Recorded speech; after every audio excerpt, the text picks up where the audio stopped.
Nearly 2 centuries have passed since Earth's first tentative steps into the interstellar community. In that time, humans have established colonies across a dozen star systems, built trade routes that span light years, and forged alliances with species they once thought existed only in imagination. But among the ancient civilizations of the Galactic Council, humanity remains an anomaly, a fledgling species that achieved interstellar travel in what, by cosmic standards, was the blink of an eye. To the elder races, humans are children playing with cosmic fire, dangerous, unpredictable, and now a problem that needs addressing. Commander Aris Thorn stood before the viewport of the bridge, his weathered hands clasped behind his back. The stars stretched before him like diamonds scattered across black velvet, each one a potential home, a potential threat, a potential grave. At 47, with silver threading his dark hair and lines etched around his eyes from too many sleepless nights, he had seen more of the universe than most humans could dream of. "Status report," he said, his voice low and steady. Captain Eva Rostova approached from her station, her tablet held loosely in one hand. "All systems nominal, Commander. We're on course to rendezvous with the Cygnian delegation in 6 standard hours." Aris nodded without turning. "And the escort?" "Maintaining position. 2 Zephyrian warships, 1 Cygnian diplomatic vessel." Eva paused. "They've been unusually quiet, sir." "They're always quiet, Eva. That's how they observe us." Aris turned from the viewport, his gaze sweeping across the bridge crew. Humans all, working alongside alien counterparts. Integration, the Council called it. Observation, Aris called it. The Unity, Earth's most advanced diplomatic vessel, had been assigned this mission 3 weeks ago. A simple escort duty. Officially, unofficially, Aris knew it was a test. Humanity's latest test in a series that never seemed to end. "Commander," came a voice from communications. "We're receiving a priority transmission from Earth Command. Marked eyes only." Aris raised an eyebrow. "Route it to my ready room." He turned to Eva. "You have the bridge, Captain. Keep our guests comfortable, but not too comfortable." "Aye, Commander." Eva's eyes held questions she knew better than to ask. As Aris entered his ready room, the door sliding shut with a soft hiss, he felt the familiar weight of command settle upon him. The message from Earth Command could only mean one thing: trouble. Trouble always came in threes for humanity, first as whispers, then as warnings, then as weapons. The transmission decoded itself on his personal terminal, the encryption layers peeling away like skin from an onion. When the message appeared, Aris felt his blood run cold. Classified eyes only to Commander Aris Thorn, Unity from High Command, Earth Galactic Council Protocol. "Commander, intelligence has confirmed that the Cygnian delegation you are escorting is not what it appears to be. Their mission is not diplomatic. Under Council authorization, they are implementing Protocol 7-34B regarding species containment. Humanity has been designated a threat species pending reclassification. Your orders are to maintain your escort mission until further notice. Do not deviate. Do not engage. We need more information. May God have mercy on us all." Admiral Helena Kowalski, Joint Chiefs of Staff. Aris read the message 3 times, each word burning into his memory. Protocol 7-34B. He'd heard whispers of it during his training, rumors of a contingency plan the elder races had developed for species that advanced too quickly, that showed too much potential for violence. A plan for culling before the threat could bloom. He stood and paced the small room, his military training warring with his human instinct to act. The Unity was a diplomatic vessel, lightly armed at best. The Cygnian warship escorting them could reduce it to atoms with a single volley. "Bridge to Commander Thorn." Eva's voice broke through his thoughts. "Thorn here." "Sir, the Cygnian vessel is requesting permission to send a delegation aboard. They wish to commune with us before the rendezvous." Aris's hand tightened into a fist. "Commune? That's not standard procedure." "No, sir, it's unusual." Aris looked at the message still glowing on his screen. Protocol 7-34B. Containment. Culling. "Permission granted," he said, the words tasting like ash in his mouth. "But limit their party to 3 representatives.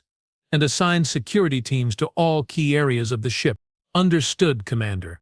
As the transmission ended, Eris knew this was the beginning. The beginning of what he couldn't yet say. But the universe had just reminded humanity of its place in the cosmic hierarchy.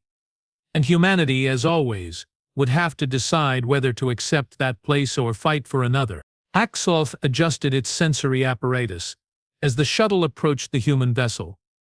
The Unity, such a presumptuous name for a species that had known anything but unity throughout its brief history. You are certain this is the optimal approach? It transmitted to its companions via their private frequency. The humans respond to directness. Riff replied, its multiple limbs adjusting in the confined space. Their emotional nature makes them predictable. Eklarth considered this. Humans, a species that had emerged from a single planet, fought devastating wars among themselves, then somehow united sufficiently to achieve interstellar travel in a fraction of the time it had taken the elder races. Impressive. Dangerous. The shuttle docked with a soft clunk, and the ramp extended. 3 Signians stood as one, their towering forms nearly filling the passage. To human eyes they would appear nightmarish, elongated bodies covered in chitinous plates, multiple jointed limbs, and large multifaceted eyes that seemed to see in all directions simultaneously. Commander Thorn awaited them with a security detail. Eklarth noted the tension in the humans' posture, the way their hands hovered near their weapons. They knew, or suspected. "Welcome aboard the Unity," Thorn said, his voice carefully neutral. "I'm Commander Aris Thorn." Eklarth extended its primary manipulator limb. "I am Eklarth, lead delegate. With me are Vyrix and Zoroya." The handshake was brief, the human's hand warm and surprisingly soft compared to the Signian's hardened exoskeleton. "We've prepared a conference room for your delegation," Thorn said, gesturing down the corridor. As they walked, Eklarth observed the human crew members they passed. Young, all of them so young. Their species had such brief lifespans, yet they burned so brightly during their short existence, like the stars they so desperately sought to reach. The conference room was spacious but utilitarian. Human design functional without beauty, a reflection of their pragmatic nature. "May I offer you refreshments?" Thorn asked, the proper forms of diplomacy observed despite the underlying tension. "That will not be necessary," Eklarth replied. "We have matters of importance to discuss." Thorn nodded, taking a seat opposite the Signians. His security detail positioned themselves strategically around the room. "We understand you're escorting us to the rendezvous point," Vivek began, its voice a series of clicks and whirs translated by the universal translator. "But there are matters we need to address first." Eklarth watched Thorn's face, noting the micro-expressions that revealed so much about human emotional states. The slight narrowing of the eyes, the minute tensing of the jaw. The commander knew something. "Matters?" Thorn asked. "The Galactic Council has been reviewing humanity's progress," Zorian said, its voice softer than its companions. "Your rapid advancement has been noted." Thorn leaned forward slightly. "Noted in what way?" The Signians exchanged glances, a communication that went beyond words. "As a potential threat," Eklarth said directly. The room fell silent. Thorn's security detail shifted their weight, hands now resting on their weapons. "I see," Thorn said slowly. "And what does the Council propose to do about this threat?" For the first time, Eklarth detected genuine fear in the human's expression, not for himself, but for his species.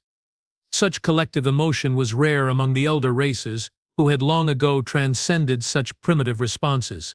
"Protocol 734B has been initiated," Vivek said. "Containment measures will be implemented at the rendezvous point." Thorn stood slowly, his movement deliberate. "And what exactly does containment mean for my species?" Eklarth met the human's gaze directly. "It means your expansion will be limited, your technology will be restricted, your colonies will be monitored, and your military capabilities will be reduced." "To what extent?" Thorn asked, his voice dangerously quiet. "To what is necessary for the safety of the galactic community." The human commander stood in silence for a long moment, his face unreadable. Eklarth had studied human psychology extensively. This was the critical moment. Fight or submit. History suggested they would always choose the former. I see, Thorn said finally. And if we refuse? Vrix's multifaceted eyes seemed to darken. Refusal is not an option. The Council has spoken. Your compliance is required. Thorn nodded slowly. I understand your position, but I think you misunderstand ours. With a subtle gesture, the human commander signaled his security team. Weapons were raised, not aimed directly, but ready. Aklarth raised a manipulator limb. This would be unwise. Your vessel is outmatched. Your species is outmatched. Perhaps, Thorn replied. But we've never been particularly concerned with odds, have we? The standoff lasted exactly 12 seconds before alarms blared throughout the ship. Commander, came a voice over the comm system. Multiple Cygnian vessels have decloaked off our port and starboard bows. They're powering weapons. Vern's eyes never left Aklarth. So this is how it begins. This is how it ends, Vrix corrected. Humanity's brief moment in the sun is over. The Thorn smiled then. A predator's smile that sent an unfamiliar sensation through Aklarth's nervous system. Fear. No, that wasn't possible. Cygnians had transcended such primitive responses millennia ago. You've made a critical error in your assessment of us, the Thorn said. You see a young species, impulsive, emotional, predictable. He leaned forward, his hands flat on the table. What you fail to understand is that we're not just any young species, we're humans. We're the species that fought itself to the brink of extinction and then built a civilization from the ashes. We're the species that looked up at the stars and said, "We're coming for you," when all logic said we should stay home. Thorn straightened up. You call us a baby species with teeth. You're right, but you've forgotten something crucial about babies. He paused, letting the silence hang in the air. We bite. As if on cue, the ship shuddered with weapons fire. Status report. Thorn barked into his comm unit. They've disabled our engines. Life support holding, but the transmission cut out as the conference room door burst open. A human security officer stumbled in, blood streaming from a wound on his forehead. They're boarding, Commander. Multiple points. Thorn turned to his security team. Execute Protocol Omega. All personnel, this is not a drill. I repeat, this is not a drill. Aklarth rose to its full height, towering over the humans. Protocol Omega? We have no record of such a protocol in your military database. Thorn's smile returned. Colder this time. That's because we wrote it after we joined the Council. After we realized we might need to defend ourselves from our supposed allies. The ship shuddered again. More violently this time. Your escort vessels are disabled, Thorn continued. And our reinforcements are on the way. You came here to contain a baby species. Instead, you've woken a sleeping giant. Aklarth processed this information rapidly. The humans had anticipated this scenario.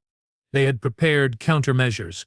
The briefings about human emotional unpredictability and irrational behavior had underestimated their capacity for long-term strategic planning. We need to evacuate, Vrix transmitted urgently over their private frequency. Agreed, Aklarth replied. But not before we deliver our message. Aklarth turned to Thorn. This changes nothing. The Council will not be deterred by one ship's resistance. Your entire species will be contained. Thorn nodded slowly. Perhaps, but not today, and not without a fight that will make your elders remember why they feared us in the first place. The battle for the Unity had begun. But as Aklarth and its companions fought their way back to their shuttle, it couldn't shake the feeling that this was merely the opening move in a much larger game. A game the Cygnians had started, but one the humans seemed terrifyingly prepared to finish. As their shuttle disengaged from the Unity, Aklarth watched the human ship's emergency lights flicker to life, the crew already working to repair the damage. Such resilience. Such determination. Report to the Council. Aklarth transmitted. Protocol 734B has encountered unexpected resistance. The human problem has begun.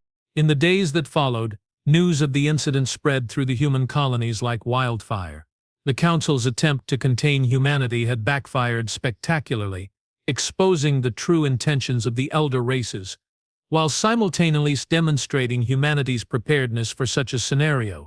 Commander Aris Thorne became an instant hero, his defiance at the conference room table broadcast across human-controlled space. But as he stood before the Joint Chiefs on Earth, he felt no sense of victory, only the weight of what was to come. "You confirmed our suspicions, Commander," Admiral Kowalski said, her expression grim. "The Council sees us as a threat to be contained, or eliminated," Thorne replied. "Let's not mince words. Protocol 734B isn't about containment, it's about control. And if we resist, extinction." The room fell silent. The implications were staggering. Humanity, with its dozen colonies and fledgling military, against the combined might of the Galactic Council. "We've been preparing for this possibility since we first made contact." The Admiral continued. "Project Chimera has been progressing ahead of schedule." Thorne raised an eyebrow. Project Chimera was the most classified military initiative in human history. A project so secret that even as a high-ranking commander, Thorne had only heard whispers of its existence. "How far along are we?" he asked. "Farther than anyone outside the project knows," the Admiral replied, "but not far enough to win a war against the Council. Not yet." The unspoken question hung in the air. Could humanity survive long enough to finish what they'd started? As Thorne left the meeting and walked through the corridors of Earth Command, he couldn't shake the feeling that they were standing at a precipice. Behind them lay everything humanity had achieved. Their colonies, their technology, their place among the stars. Before them lay either subjugation or a war that could end their species. In the end, there was really no choice at all. Humanity would fight. It was what they did best. But as Thorne looked up at the sky through the dome of Earth Command, he wondered if this time they had finally met an enemy they couldn't defeat. An enemy that had seen countless species rise and fall. An enemy that had managed the galaxy for eons. The human problem had begun, and the solution, if one existed, would be written in blood among the stars. The galaxy had changed in the 3 months since the incident aboard the Unity. What had once been a thriving interstellar community had fractured along species lines, with humanity finding itself increasingly isolated. On the human colony of New Terra, orbiting the star Proxima Centauri, Dr. Kenji Nakamura worked feverishly in his laboratory. The colony's primary research facility had been converted to military use. All non-essential projects suspended in light of the escalating conflict. "Any progress?" asked Captain Eva Rostova, her presence a surprise in the normally restricted area. Kenji looked up from his console, wiping sweat from his brow. "Progress is a relative term, Captain. We're making breakthroughs that would normally take decades. But we're still years away from full deployment." Eva nodded, her expression unreadable. She had been promoted after the Unity incident, her quick thinking during the Cygnian boarding action earning her a command of her own. The UNS Valiant, Earth's most advanced warship, now stood ready in orbit above New Terra. "The Council isn't waiting," Eva said quietly. "They've established a blockade around our outer colonies. Supply lines are being cut. We're running out of time." Kenji sighed, running a hand through his disheveled hair. "I understand the urgency, Captain, but physics doesn't bend to our will no matter how desperate we are.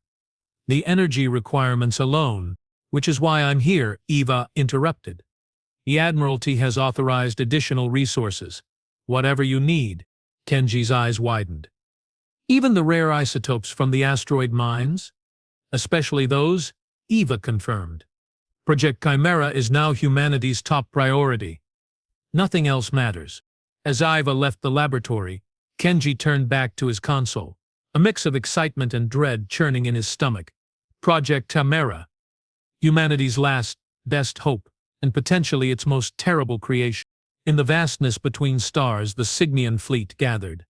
Siglarth stood on the command deck of the flagship, observing the tactical display that showed the current state of human-controlled space. "The blockade is holding," Varix reported from its station, "but the humans are adapting faster than our projections indicated." Wylarth adjusted its sensory apparatus, processing the data stream. "How much faster?" 37% beyond our most pessimistic estimates, Varix replied. "Their technological advancement is accelerating at an unprecedented rate." Zorian approached from the science station. "We've detected energy signatures consistent with experimental weapons testing." Multiple locations. They're not developing one new technology. They're developing dozens simultaneously. Kislarth considered this information. The human capacity for innovation under pressure was well documented, but this exceeded even the most generous projections. The Council is growing impatient, Vivek said. They want a resolution to this human problem quickly. And they'll have one, Ilarth replied. But not through brute force. The humans have proven they can match us in that regard. Zorian's multifaceted eyes focused on Zylarth. You have a different strategy in mind. Ularth turned to face its companions. The humans' greatest strength is also their greatest weakness.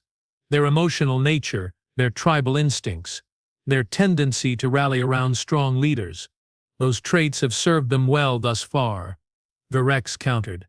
Because we've been treating them like a conventional enemy, Ularth explained. We've been fighting their technology, their military, their colonies. We haven't been fighting their psychology. Axilarth brought up a new display, showing human colony locations and population centers.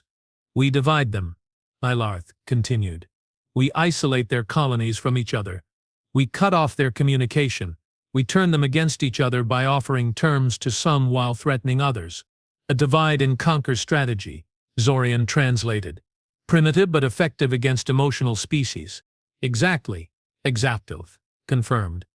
We offer generous terms to their outer colonies, autonomy in exchange for severing ties with Earth. We make Earth the enemy, not the Council. Ibrix considered this, and if they refuse, then we make examples of those who resist, Exlarth said coldly. Not total destruction enough to show the consequences of defiance, but not so much as to push the remaining colonies into desperation. The three Signians stood in silence, processing the strategy. It was a departure from their usual methods, but these were unusual circumstances. I'll present this to the Council, Vervax finally said. But they'll want results quickly. They'll have them, Ikalarth replied. The human problem is about to become a human civil war. On Earth, emergency sessions of the Human Alliance had become the new normal. Representatives from every colony debated strategy, resources, and the increasingly desperate situation they found themselves in. The outer colonies can't hold out much longer, argued the representative from the Tau Ceti settlement. Their supplies are running critically low. We need to break the blockade and risk our entire fleet in a direct confrontation with the Council, countered Admiral Komolsky. We'd be destroyed before we could get close enough to make a difference. Commander Eris Thorn watched the debate from his position against the wall. He had been recalled to Earth after the Unity incident. His experience with the Signians deemed too valuable to waste on fleet operations. There's another option, Thorn said, his voice cutting through the arguments. All eyes turned to him. The Signians believe they understand us. Thorn continued. They see us as emotional, reactive, predictable. They're expecting us to either surrender or fight a conventional war we can't win. So what's your suggestion, Commander? Asked the Alliance President. We give them what they expect, Thorn replied. Publicly, we begin negotiations. We discuss terms. We appear to consider their offers. We buy time. And privately, the Admiral prompted. Thorn's expression hardened. Privately, we accelerate Project Chimera, and we prepare to hit them where they least expect it. The room fell silent as the implications of Thorn's suggestion sank in. It was a dangerous game, deception on a galactic scale, with the survival of their species as the stakes. How long do you need? The President asked finally. Thorn looked to Admiral Kowalski, who nodded almost imperceptibly. 6 months, Thorn said. Give us 6 months, and we can turn this war around. The President considered this, then looked around the room at the other representatives. 6 months, she agreed. But if this fails, it won't, Thorn replied, his confidence unwavering. The Council made one critical error in their assessment of us. And what was that? Asked the Tau Ceti representative. Thorn smiled slightly. They thought they were dealing with children. They forgot that even children can be cunning when their lives are at stake. As the meeting adjourned, Thorn felt the weight of what he had just proposed settle upon him. 6 months to save humanity. 6 months to complete a project that should have taken decades. 6 months before the Council realized they were being played. The clock was ticking, and humanity was running out of time. On the Cygnian homeworld, the council chamber buzzed with tension. Representatives from dozens of species had gathered to discuss the escalating human situation. "The humans have agreed to negotiations," announced the Zephyrian delegate, its water-filled tank shimmering with agitation. "But they're stalling." "Of course they're stalling," hissed the Voltec representative, its avian features sharp with displeasure. "They're buying time to complete their weapons programs." Yalarth stepped forward into the center of the chamber. "Then we accelerate our timeline. The divide-and-conquer strategy begins immediately." Murmurs spread through the chamber.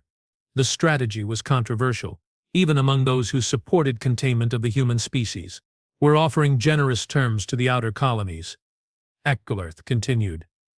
"Autonomy, trade agreements, protection from Earth's aggression. We're positioning ourselves as liberators, not conquerors." The council president, a Methuselan being whose species had observed galactic politics for millennia, raised a hand for silence. "And if this strategy fails," the president asked, "what is our contingency?" Yalarth met the president's gaze directly. "Then we implement Protocol 734B in its entirety. Total containment by any means necessary." The unspoken implication hung in the chamber. Containment through extermination if necessary. The president nodded slowly. "Proceed. But remember what's at stake. The humans are dangerous precisely because they have nothing left to lose. Push them too far and they may take half the galaxy with them." As Yalarth left the council chamber, it couldn't shake the feeling that they were underestimating their enemy once again. The humans had proven surprisingly resilient, surprisingly cunning. The baby species was growing up fast, and it was developing teeth that could bite. 3 months into the negotiations, the human strategy appeared to be working. The council had eased the blockade around several outer colonies, and talks were progressing toward what appeared to be a mutually beneficial agreement. But beneath the surface, something else was happening. The outer colonies, once unified in their support of Earth, were beginning to fracture. The council's offers of autonomy and special status had created divisions that threatened to splinter human unity. On the colony world of Haven, Governor Isabella Martinez faced an impossible choice. Her people were suffering under the blockade, their supplies dwindling despite the recent easing of restrictions. The council had offered her colony full autonomy and preferential trade status if she seceded from the human alliance. "They're trying to turn us against each other," Martinez said to her advisory council, her voice heavy with fatigue. "Divide and conquer." "But they're offering us a way out," countered her economic advisor. "Our children are starving. Our medical supplies are exhausted. Can we really afford to wait for Earth to solve this problem?" The room fell silent, each person weighing the impossible choice before them. Loyalty to their species versus the immediate survival of their people. "Earth has a plan," Martinez continued. "Project Chimera. They say it will turn the tide of this conflict." "And if it fails?" asked her security chief. "If the council calls our bluff, where does that leave us?" Martinez looked around the room at the faces of her council, exhausted, worried, desperate. She had been governor of Haven for 15 years, had led her people through natural disasters, supply shortages, and the challenges of building a new home on an alien world. But this was different. This threatened to tear apart everything they had built. "Send a message to Earth Command," she finally said. "Tell them we need to see concrete progress on Project Chimera within the next month. Otherwise, we'll have to consider the council's offer." As her council nodded in agreement, Martinez felt a pang of guilt. She was essentially threatening Earth with secession.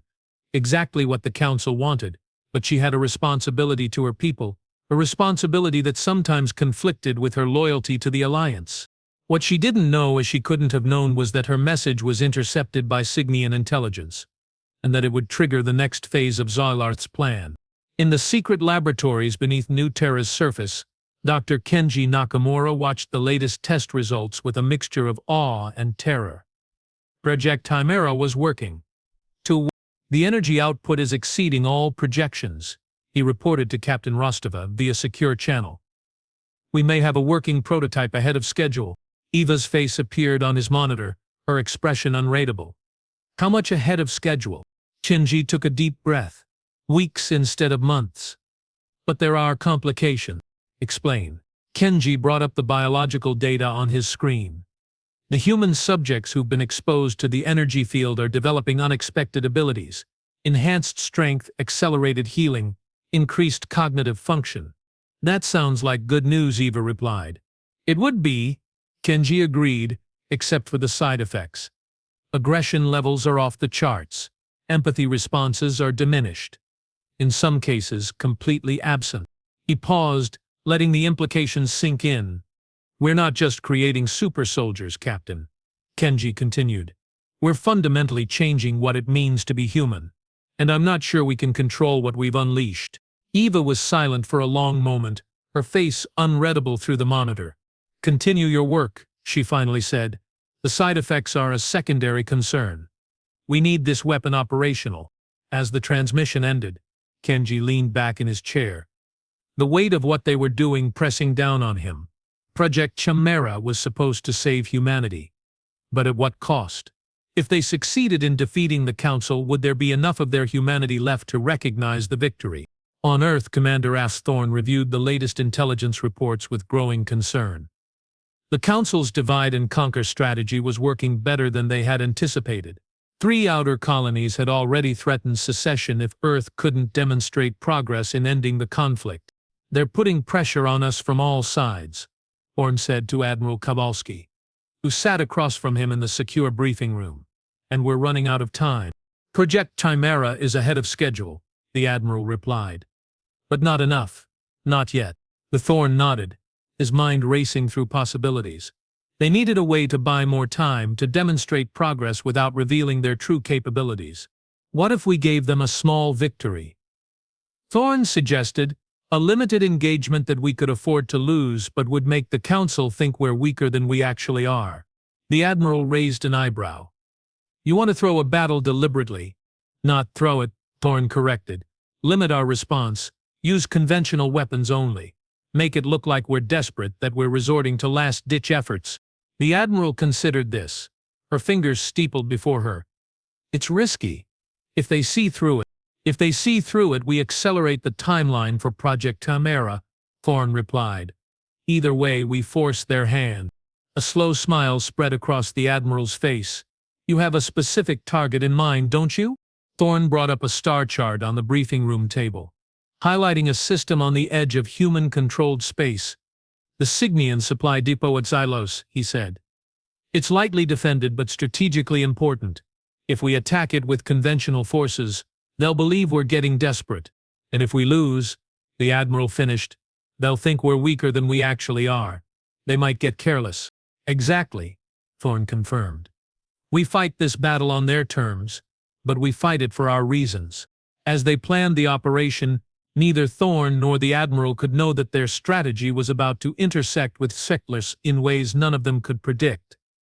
The human problem was about to become the human solution, but the price of that solution would be higher than anyone could imagine.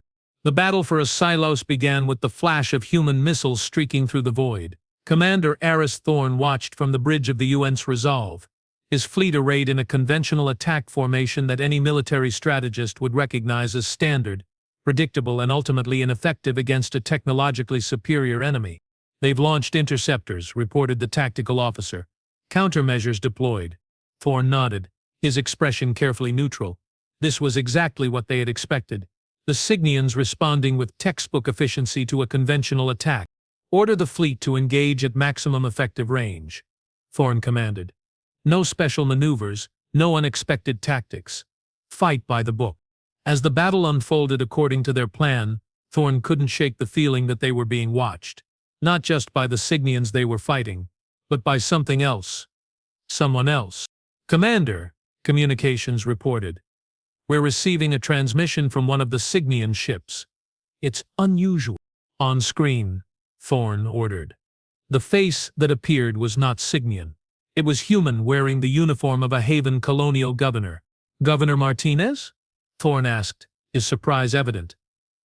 What are you doing aboard a Signian vessel? Martinez's face was grim, her eyes filled with what Thorn first mistook for fear but then recognized as something else. Triumph. I'm sorry, Commander, she said. But Haven has accepted the Council's offer. We're seceding from the human alliance. Thor felt his blood run cold. This wasn't part of their plan. Martinez had jumped the gun, her impatience or desperation leading her to make a deal with the enemy before Earth was ready. "You're making a mistake, Governor," Thorne said, his voice steady despite the shock. "The Council can't be trusted. The Council has already delivered food and medical supplies to our colony." Martinez countered. "Something Earth has been unable to do." As they spoke, the battle outside the viewport was turning against the human fleet. The Cygnians, emboldened by Martinez's defection, were pressing their advantage. "Commander," Tactical reported, "we've lost 20% of our fleet. The Cygnians aren't holding back anymore." Thorne made a split-second decision. "All ships, execute fallback pattern Omega. We're withdrawing." As the human fleet disengaged, Thorne watched the Cygnian ships hold their fire, allowing them to retreat. It was a gesture of confidence, of superiority. They believed they had already won, but as the resolve turned to leave, a new ship appeared out of nowhere, decloaking directly between the human and Cygnian fleets. It was unlike any ship Thorne had ever seen, sleek, angular, with energy readings that defied conventional physics. "Identify that vessel," Thorne ordered. "Identification. Unknown, Commander. Configuration doesn't match any known human or alien design." The ship opened fire, not on the Cygnians, but on the Martinez's vessel. The former governor's ship disintegrated in a flash of light, gone before anyone could react. "What the hell was that?" Thorne demanded. "Unknown, Commander. The ship is hailing us." On screen, the face that appeared was human but not human. Eyes glowing with an unnatural light, skin almost translucent. Movements too fluid to be natural. "Commander Thorne," the figure said, its voice a strange blend of human speech and something else, something older. "My name is Dr. Kenji Nakamura. Or what's left of him." Thorne stared in disbelief. Nakamura had been the lead scientist on Project Chimera, reported missing in a laboratory accident 3 months ago. "Project Chimera has succeeded beyond our wildest dreams," Nakamura continued, "and failed beyond our worst nightmares. We've become something more than human, something that can save our species, or destroy it." As Thorne processed this revelation, the bridge was rocked by an explosion. "Report," he yelled. "The Cygnians are firing on the unknown ship, Commander." "And it's firing back." Thorne watched in disbelief as the Chimera vessel, because that's what it had to be, moved with impossible speed and agility, dodging incoming fire while returning with weapons that defied the laws of physics as humanity understood them. Project Chimera wasn't just about weapons, was it? Thorne asked, his realization dawning. "No," Nakamura replied. "It was about evolution, forced evolution. We've become what we need to be to survive this war. Post-human." The battle outside the viewport had transformed. The Cygnian fleet, which had been so confidently dominating the human ships moments before, was now struggling against this new threat. Their weapons seemed ineffective against the Chimera vessel's defenses. "We need to retreat, Commander," Tactical reported. "Both sides are targeting us now." Thorne faced a choice: retreat with his conventional fleet or stay and observe this new development that could change everything.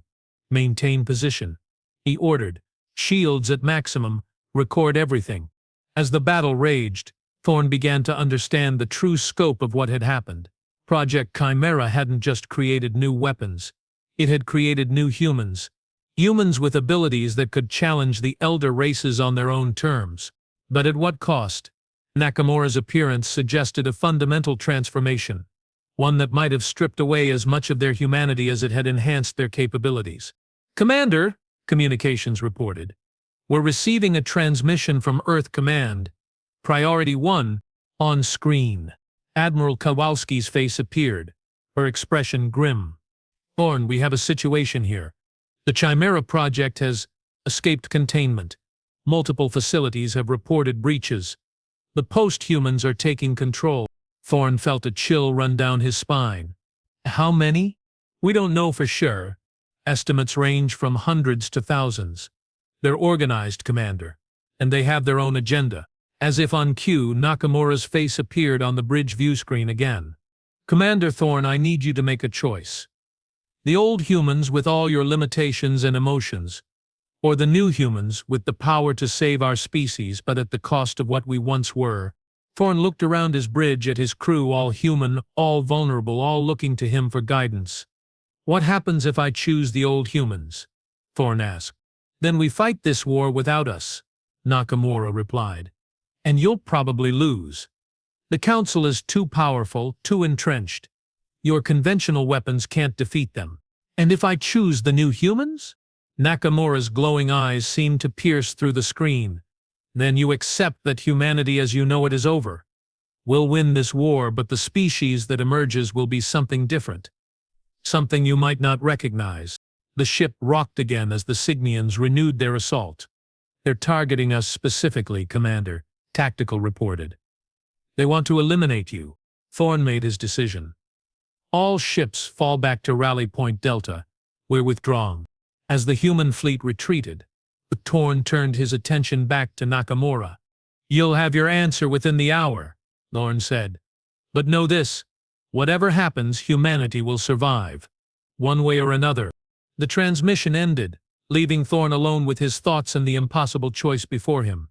In the depths of space, far from any star system, Swilarth watched the battle unfold from the bridge of its command ship. The appearance of the Chimera vessel had been unexpected, but not entirely surprising. The post-humans are more advanced than our projections indicated, Rix reported, its multifaceted eyes processing the tactical data.